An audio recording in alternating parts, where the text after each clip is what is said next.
Welcome to Electrified. It's your host, Dylan Loomis. I do want to briefly touch on the public discourse that surrounds Tesla's sales data right now. We're not going to get too far into it, but I do want to make a few clarifications. First, and perhaps most importantly, I would just remember that most of the time someone is trying to spin a narrative rather than trying to contextualize all of this data under the much bigger umbrella of Tesla's future business. One exhibit, plenty of people were quite excited about Tesla's sales in Australia for May, the best in nearly a year. But as we always say, 1 month rarely tells the whole story, so zoom out, and year to date, Tesla is still down 48% in Australia through May, despite the month of May being a very strong month. And then from here, bears latch onto it and say, look, see, the brand is ruined, Tesla's sales are collapsing, with no mention of the changeover to the new Model Y in Q1. But let's put some actual numbers on this. So this is Tesla's year-to-date sales in Australia through May for 2024. For simple math, we'll call it 18,000 units during that time period last year. Meaning, given Tesla's down about 50% so far this year, we'll call that 9,000 units less in Australia year to date. For the sake of argument, let's just assume for the rest of this year, this trend continues. Another 5 months would be another 9,000 units lost, and then the final 2 months, we'll just round it up to about 20,000 units lost throughout 2025 if this trend continues, which, spoiler alert, I do not think will be the case once there's more Model Y available. But to be fair, look at the Model 3. In Australia, year to date, it's down over 70%.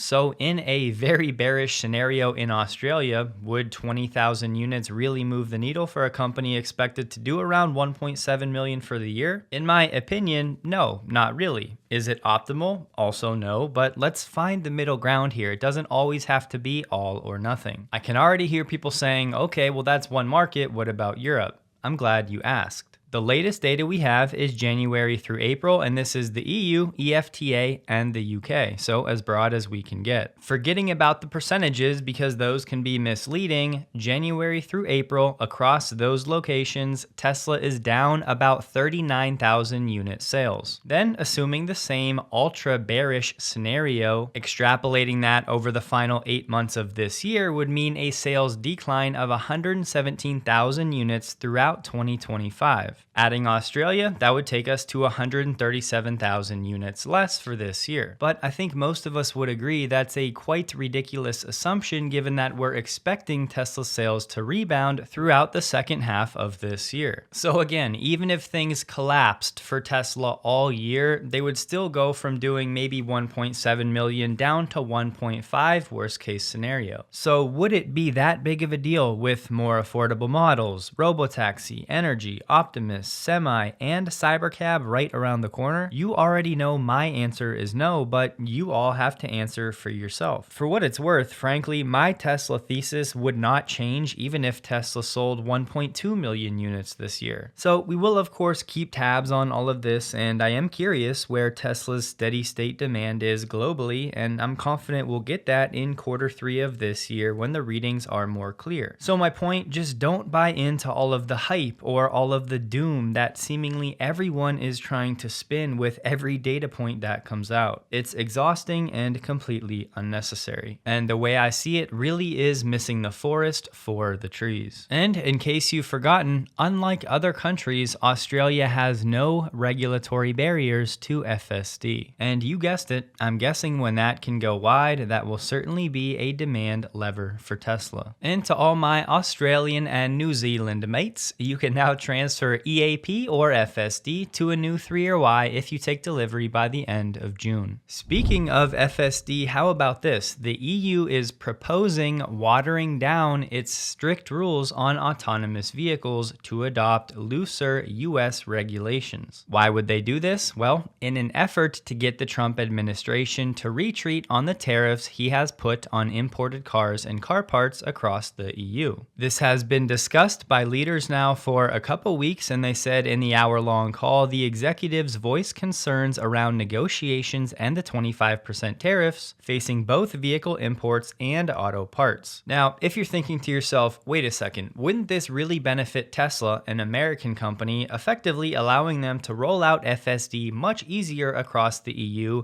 stealing autonomous market share from local players? The answer to that question is yes, but this just tells you how impactful these tariffs would be on the European auto industry, specifically for those players that rely on the American market. And honestly, I would bet many of the leaders across the EU are mostly in the dark about the frontier autonomous tech because, by and large, the leaders in the space are not based in the EU. So they may be thinking, okay, we can loosen up our rules and restrictions and we'll boost our domestic players and their autonomous efforts, probably through partnerships with Mobileye and some others, but they probably aren't fully aware of how fast Tesla can theoretically eat up the rideshare market with unsupervised if a broad rollout is enabled. And it may not be super likely, but in a more bullish scenario, maybe some of these European automakers have internally capitulated and they know they need outside help and are considering licensing FSD from Tesla, because in that scenario they can stop wasting their own R&D efforts that really have been fruitless so far. Now, I really don't like being super general like this, but to make my point for the purposes of this video, I hope you'll all bear with me. And I think most of you would agree, VW, Stellantis, Renault, BMW, they're not really setting the world on fire with their autonomous achievements. So my read of this, depending on how these negotiations go, this could be a huge win for Tesla, bypassing the UNECE nonsense that's been holding them up. And this could pave the way for a wider Tesla FSD rollout across the EU in the next 12 months. The timeline is certainly not guaranteed, but remember, negotiations and plans are already underway for these new regulations. And clearly, the EU is more concerned about its broader auto industry being hammered by these tariffs, as that impacts the whole auto industry,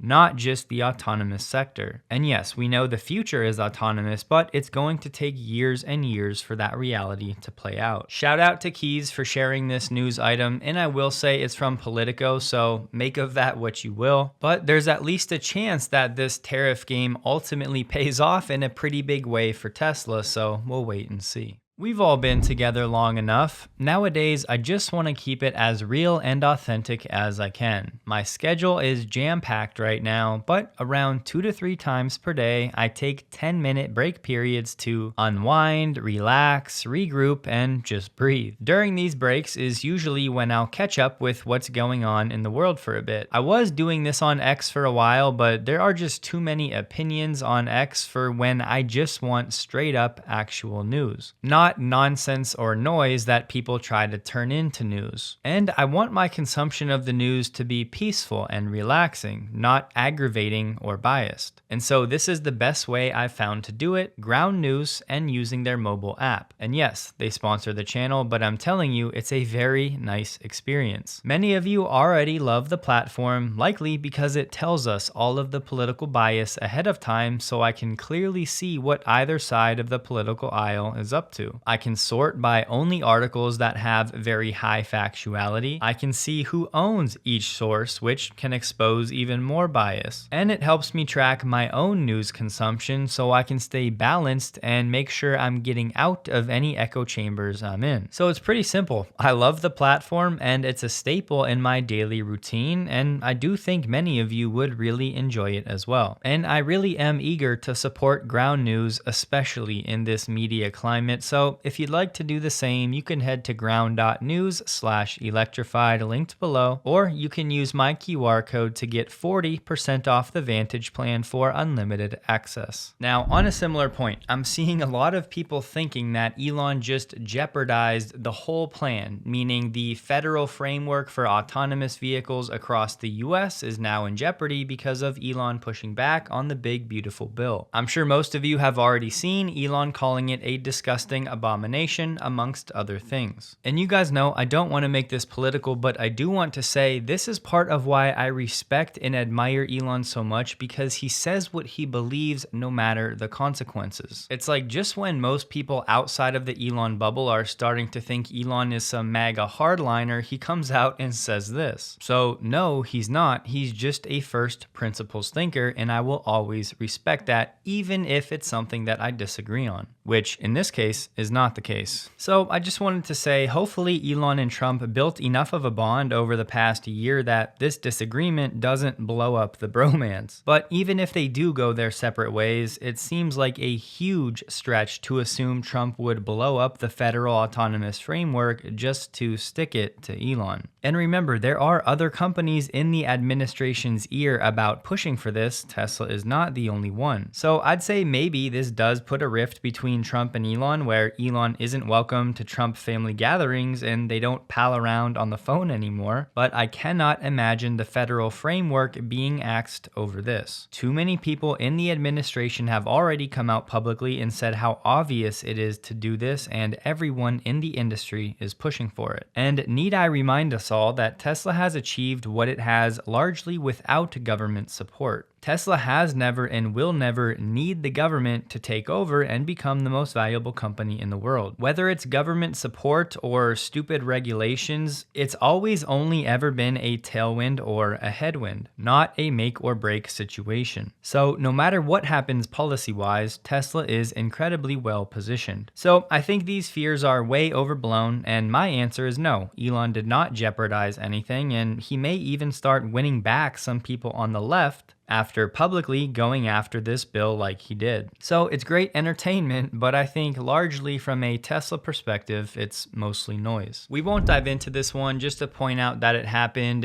Bloomberg put out this report, a fatal Tesla crash shows the limits of FSD. Spoiler alert, this crash was 2 years ago on FSD version 11. Conveniently now being rehashed about 1 week before Tesla launches its robotaxis in Austin. And I would love to know at what point it would make sense for Tesla to actually go after some of these media outlets for the way they report these stories. And please don't take this as me glossing over a fatal accident, because that's absolutely not the case. But please, in what world does FSD version 11 show the limits of Tesla's present day FSD? The correct answer is it doesn't. And even if Tesla didn't make that huge architecture jump to end with version 12, this would still be misleading, because of course the code-based program would have improved drastically over the past 2 years. Technically it was 17 months, but you get the point. Just a reminder to everybody, we've been talking about it for years, but the attacks on Tesla are not going to stop. They're actually only going to increase as Tesla continues to permeate the mainstream market and become more and more of a household name, which yes, is shocking that it's really not already, but that is where we're headed. Car Dealership Guy put out some interesting data. Last year, just 18% of EV owners took road trips over 750 miles. Today, about 1 year later, that number's already up to over 27%. They're attributing that to EVs now coming with longer range, and they said fast charger access is improving, which yes, is true, but don't forget, over the past year, Tesla has also been opening up its supercharger network.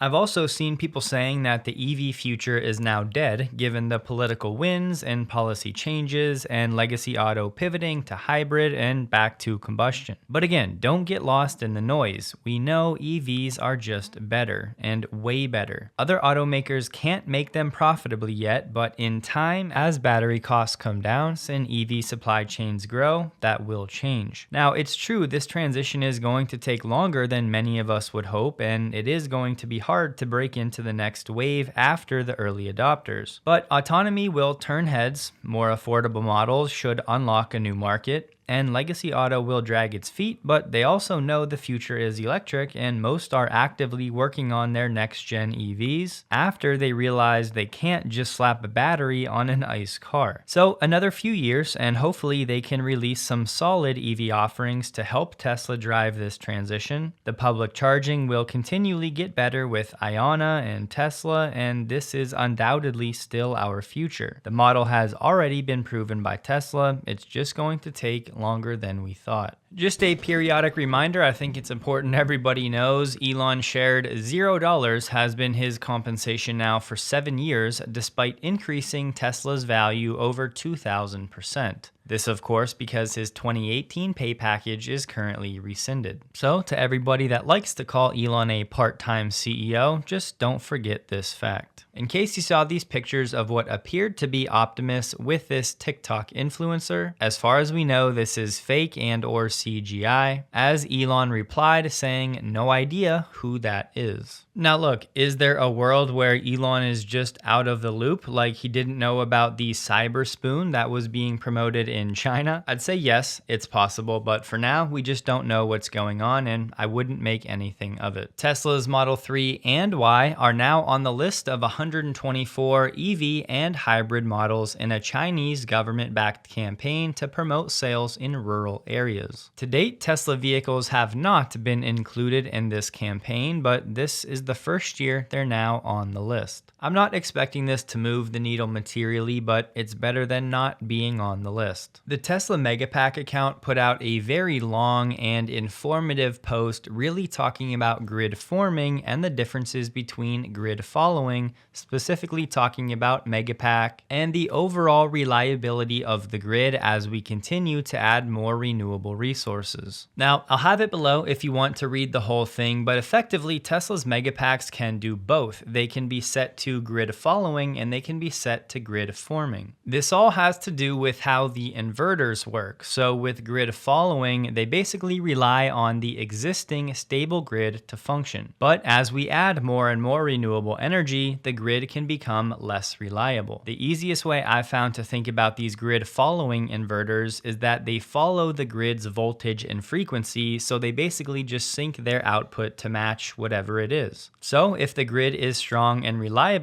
that's a fine option. But this of course requires a stable grid to actually operate. Whereas on the other hand, we have grid forming inverters. So these inverters are like a grid in themselves, meaning they create and control their own voltage and frequency without needing that external reference. AKA, if and when the grid is weak or unreliable, these grid formers can actually stabilize the grid and they can actually restart it altogether after a blackout, which they call a black start. So these grid formers can basically provide that synthetic inertia to mimic the grid, but they can do that on their own without relying on the grid. There are other benefits, like you would imagine. These grid forming inverters work a lot faster, they respond quicker, and Tesla's Megapack is designed with advanced inverters that can switch between grid forming and grid following. Translation: Tesla's Megapack is very versatile, doing both. The grid forming feature would be critical for weak or renewable heavy grids, whereas the grid following is actually efficient for the grid, again, if it's already stable. But I love when Tesla puts out informative tech stuff like this because I feel like they've gotten away from that in recent years. But again, I'll have this below if you're interested. We got the latest Tesla China data for the week. It came in at 13,000. The breakdown was 10,800 Model Y, 2,200 Model 3. Compared to the same week in Q1, that was 12,400, so quarter over quarter, Tesla China is actually up 2.7%. And now year over year, Tesla China is down 21.4%. And year to date, Tesla's down 7.2%.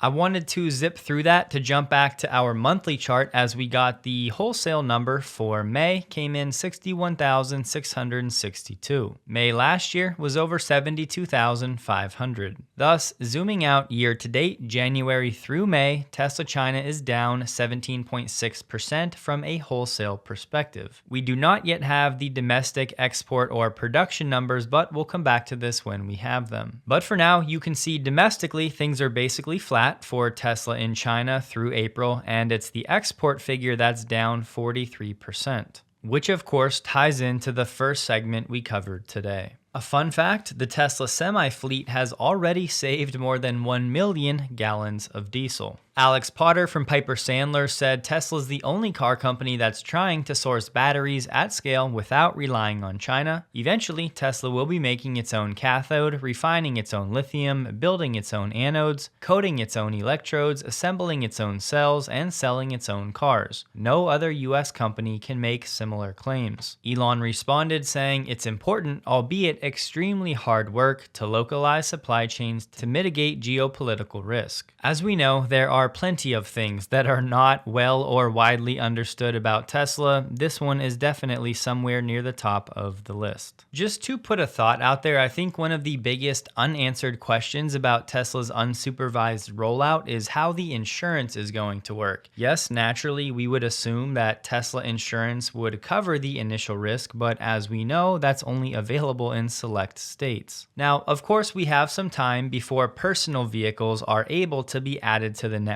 but it's fair to ask the question, would that feature only roll out in states where Tesla insurance is available, at least to start? And again, after talking about an analyst, it's like, why aren't any of these analysts asking that question? Because as we've heard, this is one of the main reasons autonomous regulations haven't been pushed forward, because there's always been disagreements about who will take the liability and how that works. Of course, we'll find out in time, but it seems to me like this would be a pretty pressing question that these analysts would want to know. Tesla Energy said the Tesla Nevada team built their 1 millionth Powerwall. The last update we got on Powerwall was that they had built 1,000 in a day back in November last year. As we said at the time, is that a burst rate? Is that a steady state rate? We just don't know, but Tesla could be building over 300,000 Powerwalls every year right now. In Tesla software update 2025.20, you can now stop charging and the charge cable can be released just by pulling and holding the rear left door handle for 3 seconds. This provided the vehicle is unlocked or a recognized key is nearby. Tesla stock closed the day at $332.05, down 3.55%, while the NDX was up 0.27%. The volume was 8% below the average. Don't forget, check out Ground News linked below if you want to get straight news without bias in a peaceful manner. I really do think a lot of you guys would really enjoy it. Hope you guys have a wonderful day. Please like the video if you did. You can find me on X linked below, and a huge thank you to all of my Patreon supporters.